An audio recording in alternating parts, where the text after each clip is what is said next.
Welcome back, my friends. It's Smoking and Toasting, show number 141, exploring Canadian whiskey with Dave Mitton, who is the global brand ambassador from Corby Brands of Canadian whiskey, which is, we're finding a pretty cool thing to be. Just Absolutely. saying. Not so bad. Yeah. So during the break, those of you who were with us on Facebook Live may have caught it, but Adam, our producer, pointed out to us that that Bud Light has a new brand extension, and it actually, I was expecting it to just sort of like get me going, but apparently it got Ian going even more so than it got me going.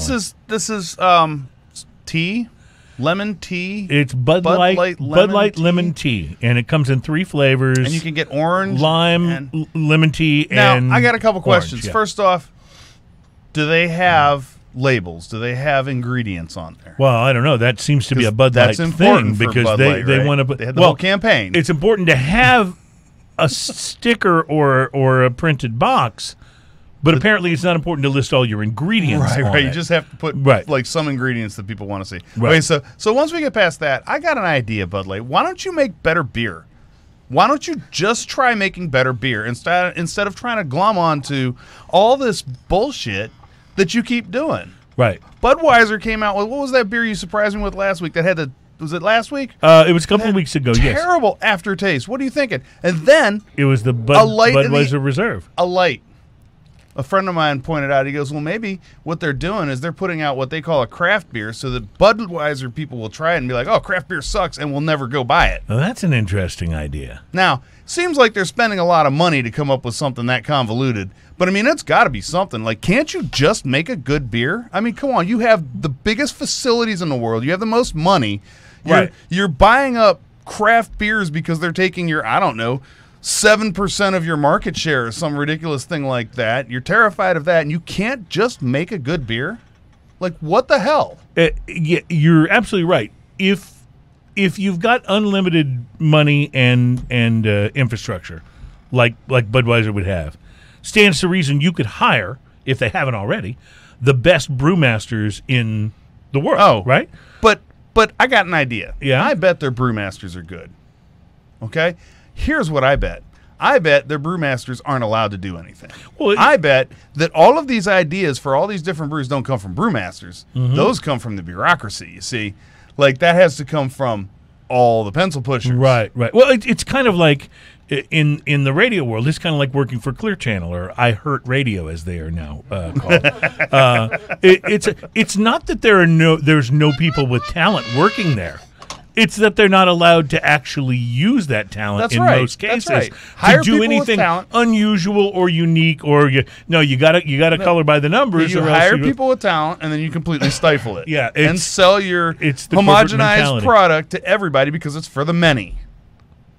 Because you're on as point. per your commercials, maybe your drinkers aren't smart enough to try something that's not for the many. I don't know what you're going for. It's like a bully campaign, that whole dilly-dilly thing. We're back to this again, aren't we? Yes, we are. But I like when you get worked up. See, for the first 130 shows, it was always me that got worked up. And lately, it's been you. I kind of like this shift. Brian put up here, Wiki Brian put up here, it does have a label, by the way, rice, barley, cane sugar, natural flavored, citric acid, lemon peel, tea leaves, and hop extract. Interesting. That's an interesting way to hop your beer, I guess. Yeah. Well, there are some. Is that the third of the triple hop? There are some that will use. That's another company. there are some though that will use the the hop powder or the extract as a way to hop the beer. So it's not. I'm just saying. You know what? I'm just saying. Look. All this is BS. Like, why can't you just make a good beer? Right. You know, I mean, seriously. They should have the ability to do that. And if you're buying one of those Bud Lights, and then you buy that little package of Twang that comes right by the front counter, and you're putting in your beer, there's something wrong with your beer that it needs that. There are those who would say the same thing about salt on the rim of a margarita. Well, some people like that. I never get salt on the rim of my margarita. Yeah. My wife gets extra salt. Whatever. It's just the. But yes, you're right. If you're having to get a beer salt to put in your beer doesn't taste good enough to begin with. I'm with you. I'm with you. Add flavor to this. Those are probably the same people, by the way, that salt their food before they taste it. I'm just going to put that out there. That's well put. I just want to put that out there, right? You get your food, you start pouring salt on it before you even taste it. Well, I think this would be a good time, Ian. I've just offended almost everybody that listens to us, I think. What you think we're big with the Budweiser crowd? Is that what I'm thinking? Not. Yeah. I mean the last statement there. I'm thinking. Oh yeah. You know, I think the Budweiser crowd's probably pretty sick with me if they listen. Would you mind? I'm going to pop the top on this since we're talking beer here, and I'm going to hand it to you because you are Mr. Twirlygig today. This is from Bare Bones Brewing in San Francisco. It's called the Secret Path to Paradise IPA. And I will mention that Bare Bones is they're a very IPA-centric brewery. Not that they don't do other things, but they do a number of different IPAs. And they have a tendency to have a new hazy or juicy one come out every few months. So this is one I was able to get my hands on. It's like discovering a tropical paradise of juicy, dank hops. That sounds like it's got my name written all over it. If you'll take a look at that label, it's really got an ingredients label. Yeah, this is like they're not messing around. Ingredients. I'm not even going to bother reading it. I'm just going to put it up to the camera. Yeah, and let the camera focus on that for a minute, because that tells you everything ever. Yeah, not water, rice, barley, and hops. It actually, so it has, it says vitals, water, grains, and hops, and then it has a whole list of everything going on. And what kind of hops and what kind of malt and all kinds of, it's very, very detailed. In fact, even the hops are, it's interesting, they break down the percentage of which hop they're using in each thing. So very interesting. That is lovely and geeky, by the way. Very interesting. Yes, beer geek information, like for sure. Like at some point in time, if you really want the information, here's all of it. Right, and that's okay. Yeah, they didn't mess around. They just went with it. It's a good way to go. This pours looking very much like an orange juice, which it really does. Yeah, which look how hazy that is. Has a lot of haze to it, and we're going to do a little tasting and smelling. You remember when people would look at beers like Guinness and they'd be like, "Oh, it's so dark you can't even see through it." Yeah, this is the opposite. It's so light, but there's no way to see through it. There's no way to see through it. It's like a cloud. It's opacity, as they say. Yeah, nice. So I'm really curious to see how we do on this, because these guys have got a great reputation, Bare Bottle Brewing Company, and it's this is one of those beers. I can tell you. On the nose, this is one of those beers that I'm very likely to be sampling the nose and snort it right up my nostrils, because I really love the You've smell actually done this. that quite a few times. I do it about every other show. Yeah, it's I'll be going, oh, this is really So, but I love the nose on this. It's fantastic. This is about as crisp as a beer can finish, I think, ever. Wow, like this finish is super crispy. Super citrusy. Like my mouth is just watering right now after that. What are you thinking? This would be my breakfast beer. This would be. I love it. It's got a like a grapefruitiness to it. It does. Like in the kind of the soury, bittery kind of thing going on that really finishes the orange juiceness, because it really does taste a lot like orange juice too. It does. You can almost taste like 4 or 5 distinctly different fruits, most of them citrus, in this. You can get a little bit of blood orange. You can get a little bit of a more straightaway kind of orange. The grapefruit, like you mentioned, and I'm pulling pineapple too. You know, when you take that bit of orange peel and put it across your front teeth so you look funny, it's kind of like that. For me, you know, when you go camping, you might have had a few drinks the night before. You might sleep in a little bit in your tent the next day. It might be a little warm with the sun coming down. And you wake up and grab that beer from the cooler where all the ice is melted. This would be the perfect first beer of the day. Doing that nice and refreshing. I will tell you, and it doesn't have that. I've got so much hops crammed into me that that I'm going to, leave resin on your tongue sort of feeling that some IPAs can do. I'm going to tell you, this jumps instantly into my top 10 and maybe my top 5. This is a well-crafted beer. I'm going to point something out to you that I think is a little funny. The mouthfeel on this is almost mimosa. Mm-hmm. It is really You're right, close I hadn't to thought that. of that. Yeah, it doesn't taste that way, but it has that mouthfeel. But it has that same kind of, mimosas are interesting because it's orange juice and champagne. So this has some of that, and the bubbles are very present in. I'm just wondering how I get more. This is delicious. That does it for me right there. Yeah, I can drink this. This is good. That does it for me. Bear Bottle out of San Francisco.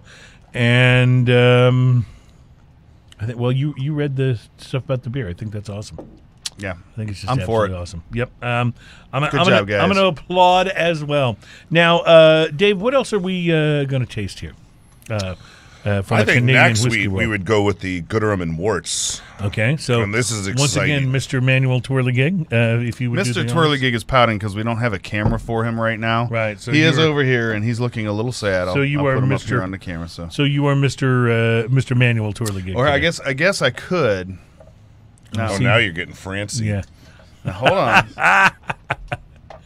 Now, if you drop that bottle of whiskey, you're going to have some very disappointed There's Mr. show Twirligig. conspirators here. Yes, well, there is that, right? So, Gooderham and Warts, what kind of a whiskey is this, So other this, than Canadian? there's quite a story to this. This Okay. is, and I will not tell the long version because God knows I can ramble. The way Canadian whiskey was set up. I mean, the Scottish came over in the mid 1700s to start teaching us how to make whiskey. When the English were at war with America and lost in 1776, they made their way up to Canada afterwards and started teaching us to make whiskey. All the whiskey barons who set the rules and regulations in stone, most of them came from the U.S., taking advantage of Civil War or Prohibition, or they came from overseas. Interesting. That beer just got to me. Now, Gooderham and Warts are two gentlemen that came from Suffolk, England. They came across the pond, made their way to North America. They set up shop in the town of York, which is now downtown Toronto. Oh, okay. And these guys weren't whiskey makers. They were grain millers. They were the guys that you'd bring your corn, rye, wheat, and barley to, make some flour. There you go. It's good pop. You did a better job than I did. And they'd mill your grain. And back then, you weren't paying all cash. You'd kind of barter back some of the milled grain. These guys were so successful in what they did that it almost went against them. A lot of their grain, rot would set in, rodents would get into it. They were throwing their profit away. Said more than they could deal with. Yeah. So they came up with the idea, let's start making whiskey. They started making whiskey. They started building a distillery. They started making whiskey in a very different way than anyone was at the time that made their whiskey so successful that by the year 1869, this distillery in downtown Toronto was the largest distillery in the world. Wow. Producing more whiskey than any other distillery in the world in 1869. Gooderham and Warts. Gooderham and Warts, yep. Gooderham is how you say it. Yeah. And I mean, those two gentlemen were our first taxpayers in Canada. Canada was a country for 50 years before we started paying taxes, and who did they go after for the first taxpayers? First they went after the whiskey makers. Yeah, of course they did. So the Canadian whiskey makers helped build our roads and highways. Yep. Gooderham himself, the family, they were on our money at one point. They were on the money. They were on our love money. this. Our most famous buildings in Toronto are Gooderham buildings that he built. Even the gentleman who does my job for Toronto locally is a young gentleman named Spencer Gooderham, 7th generation of the family. Wow, that's so what better interesting. ambassador to have working your whiskeys than little Canadian royalty? Well, I love this on the nose to start with, Ian. This is also kind of unique. So today is all about unique. You know what makes this unique? This is tell me. You know what majority of Canadian whiskeys are made of?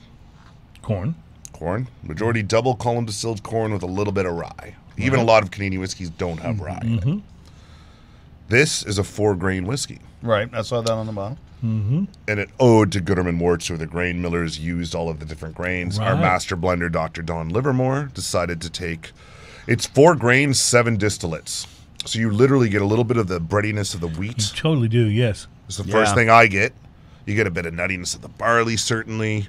You get that soft, creamy sweetness of the corn, and then you get that spice. I that love heat this. of the rye. That spice and the heat. It's interesting how it goes across the tongue too, because like this has a little pinch of heat in the middle of it, and then it immediately goes away and then comes and back then comes say, way and back I'm going to up. say Yes. it, a warm whiskey hug. Oh, yes. I love when you say that, actually. I always tell a gets story. awkward. There was this lovely little woman. I was doing a By show the way, in he's Montreal. caressing the I'm very bottle. happy. I was don't. getting- I don't know. it He was was- just stroking it. It was gently actually like dripping, it was, but you're right. Oh, okay. I was. It did look like I was caressing it. I was like, He's okay, like, he he's likes like this the, whiskey. like I wouldn't the put that- villain with the cat. I Yes, wouldn't, exactly. I wouldn't put that past me, really. I was tasting this when it was brand new. It's only been out a few years, and there's this little woman, the grandmother's age, very sweet, and we had a whiskey show in Montreal, and she wanted to try this. And she said, I'd love to try a different, unique whiskey. I don't drink whiskey a lot. And she has this one, and right away she starts like patting her chest. I'm like, oh my God, she's going to take the big one. And she's like, it reminds me of my husband's like scotches. What is that? The warmth. And I was like, oh, it's like it's really hot going down. Like there's a heat. She goes, yeah. She goes, what is that? And I said, that's your soul being healed. That's the sign of a really good, And this is really good whiskey. in a nutshell. This is why you want to have Canadians on the show. So soul Because- reparation is yes. a huge part of the whiskey. Yes. Right, because the Canadians will look at the world this way. I mean, for God's sake, they had the whiskey makers on their money. I mean, what does that tell you? And we It'd be still should. Can you imagine if American currency, instead of being Abraham Lincoln and Andrew Jackson, it was like Jack Daniels and Elijah Craig, and exactly. I'd vote for that. Yeah, you I'd probably vote for should. Can you imagine trying to get that pushed through Congress? We want to put Elijah Craig on the $10 bill. I would so vote for whoever that would be. Jim Beam goes on a ones. This is Yes. This is also exciting because this has only been sold in Canada for the last 4 years. It is now officially in warehouses in the U.S. And will be on shelves. I think it's on shelves in some states. What's the Maybe. ABV on that? That's, to be very cheeky, 44.4. That's what it says right here, It's a 4-grain 44.4. whiskey. Of Wow, course. wow. So that worked out well. Yeah. So this is something that you said it's only about 4 years old. This, like, on the market, about 4 On the years old. market, The yeah. whiskey itself, Right, not the whiskey, but the you said it perfectly. We don't have an age statement on this one because the rye and the corn on this are probably 10 years plus, but the wheat and the barley's not. Right. Probably only so about you- 4 or 5 years. right. So you'd have to say 4 or 5. Yeah, and but majority is it's up about a there. 10-year Yeah. whiskey in there, actually. That makes some sense. So what was on shelves in Canada from Gooderham and Worts before this came out? Well, like I say, they started producing whiskeys in 1832. Right. And the Gooderham Worts distillery is quite fascinating. I mean, Prohibition essentially shut it down as American Prohibition really killed Canadian whiskey. But Canada obviously wasn't going through Prohibition, but it was Not just at that time. There just wasn't the ability to legally import it to the U.S. Our best customer wasn't buying from us. No. Now, what some distilleries did is you can find bottles of, let's say, Old Overholt rye, very famous American rye. A gentleman in Brooklyn showed me last year, and I found a few bottles since. During the Prohibition days, Old Overholt rye was made in the Gooderham Worts distillery in downtown Toronto. I love it. That's so good. Many, many whiskeys like that. I mean, and that's the way it goes today. Our distillery, Hiram Walker and Sons in Windsor, it's been there since 1857. It is a large factory. By case volume, we're the largest distillery in North America. We put out about 5 to 6 million cases of spirit a year. Wow. That is not all ours. Sure. We put out probably 70 to 75% of all Canadian whiskey on the market. We put out a lot of different American whiskeys. That's where blended Canadian whiskeys come from.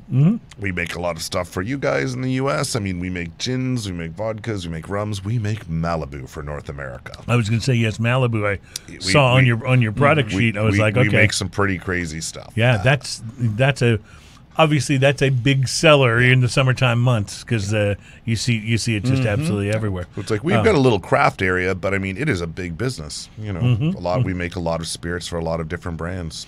It's got to be interesting too if you are making that high a percentage of the Canadian whiskey that's sold in the United States. It's like, is that a good thing for the consumer, you think? Or I mean, does it sort of let you do sort of whatever you want, and Well- this will filter down, and people who are looking for Canadian whiskey will buy it. To be clear, like if we make someone else's brand of Canadian whiskey, it's their recipe from their master blender. We make it to their. It's not like we're creating it for them. As far as brands I'm glad you brought that up. One of the first things I noticed with this job is came into the U.S. and I think it was California or here in Texas, and I went into a store and I looked around, Canadian whiskey section. I said, "There's about 35 brands of Canadian whiskey I've never heard of in my life." Wow. And you're from Canada. Yeah. And I mean, most of the Canadian whiskeys I see in the U.S. are not sold in Canada. I mean, not your Crown Interesting. Royals, your Gibsons, your 40 Creeks. Those are Right. obviously sold in Canada. But there are some... The liter and a half bottles for $7.99, they wouldn't get away with selling that in Canada. So, I don't know yeah. who's selling that stuff. I don't know. Well, this reminds me of if you talk to anyone from Australia, they'll tell you no one in Australia drinks Foster's. No. But because of a very successful ad campaign, Americans became, convinced that Foster's was Australian for beer, and that's how we perceived it to be. But the reality is, if you go over there, like you can't sell a Foster's in Australia. Here's the straight up truth with Canadian whiskey. You kind of brought it up in the beginning. Canadian whiskey's rules and regulations. For instance, we have 2 categories of Canadian whiskey. America has 52 categories of whiskey. Right. Canada has Canadian whiskey and flavored Canadian whiskey. Wow. So a flavored Canadian whiskey is like when you see a whiskey that's got apple flavor or peach Right, flavor, right, or right, of course, yeah. that's what it is. And that has to be a minimum 4-year-old grain whiskey, probably corn, aged for 4 years in a wooden cask, and they add Whatever the flavor is. Yes. Mm-hmm. Pretty simple. 40 ABV usually or under. To be a Canadian whiskey where there's only one category, the rules are simple. You have to be international law cereal grain, corn, rye, wheat, or barley, like most whiskey countries. You have to be fermented in Canada. You have to be distilled in Canada. You have to be aged in Canada. And it's got to be bottled a minimum of 40 ABV. Interesting. Now, with that, you have the ability to essentially, like talking about these liter and a half bottles for $7.99 on shelves. If you just want to put out a light base whiskey and age it for 3 years in an ex-bourbon cask and put it in a bottle, you can. You can meet all those requirements and still not pretty boring. really make a great whiskey. Yeah. But the one thing Canadian whiskey producers have not taken advantage of until the last couple decades is you also have the ability to be the most innovative whiskey category in the world. Because there Because are of not that. 50 categories You're, that you you're would get not subdivided being into. restricted to certain Right. things. Like, I mean, we all love Scotch and bourbon, obviously, and those are about the strictest laws there are, and everyone has to do it that certain way. Japanese whiskey, the most loose. Their laws are so much more loose than Canadian whiskey, but they're putting out They're putting out incredible great stuff. Yes, they are. things because Yes, they're they taking are. advantage of what they can do.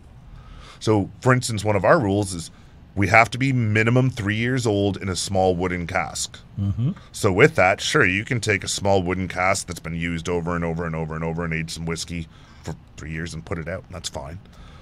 Or you can do like things we're doing. You can take brand new oak, you can take Hungarian oak, French oak, you can finish it in rum, you can finish Right. in Speyside casks, you can finish Yeah, in port casks. It's port or- yeah, you right, can exactly. do Sherry so or many whatever, interesting yeah. things. Same as our distillation. We column distill.